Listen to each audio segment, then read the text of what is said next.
ఇప్పుడు మనం మంత్రి సీతక్క కామెంట్స్ చూద్దాం. విద్వేషం విధ్వంసమే లక్ష్యంగా బీజేపీ పనిచేస్తుందన్నారు మంత్రి సీతక్క. రాహుల్ గాంధీపై కేంద్ర మంత్రి బండి సంజయ్ విషం చిమ్ముతున్నారని ఆమె మండిపడ్డారు.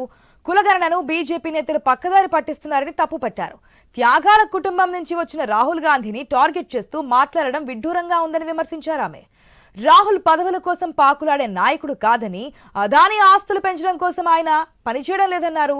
బీజేపీ విద్వేష రాజకీయాలతో సమాజం వెనుకబాటుకు గురవుతున్న విషయాన్ని ప్రజలు గమనిస్తున్నారన్న సీతక్క 10 ఏళ్లుగా పేదల కోసం బీజేపీ చేసిందేమిటో చెప్పాలని డిమాండ్ చేశారు.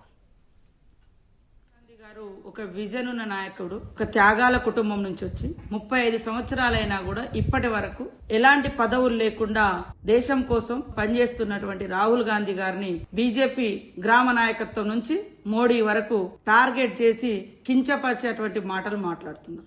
వాళ్ళ బీజేపీ పాలిటిక్స్ ఏంటి అంటే వాళ్ళు నమ్ముకున్నది డివైజివ్, డిస్ట్రక్టివ్, హేట్రేట్. మరి మా రాహుల్ గాంధీ గారు ఆయన ఫాలో అవుతున్నటువంటి సూత్రం లవ్, పీస్, అదే విధంగా ఒక లక్ష్యంతో మరి పనిచేస్తున్నారు. ఇవాళ మాట్లాడుతున్నటువంటి బీజేపీ నాయకులు 10 సంవత్సరాలుగా మీరు ఏదైనా చేసిందని ఏదైనా ఉందంటే విద్వేషాలు సృష్టించడం, విభజనలు సృష్టించడం, రాజకీయాలను పదవులను పొందడం. త్యాగాల వారసత్వంతో రాహుల్ గాంధీ గారు, ప్రియాంక గాంధీ గారు ఆస్తుల కోసం, అంతస్తుల కోసం, ఆదాని, అంబానీ లాంటి వాళ్ళ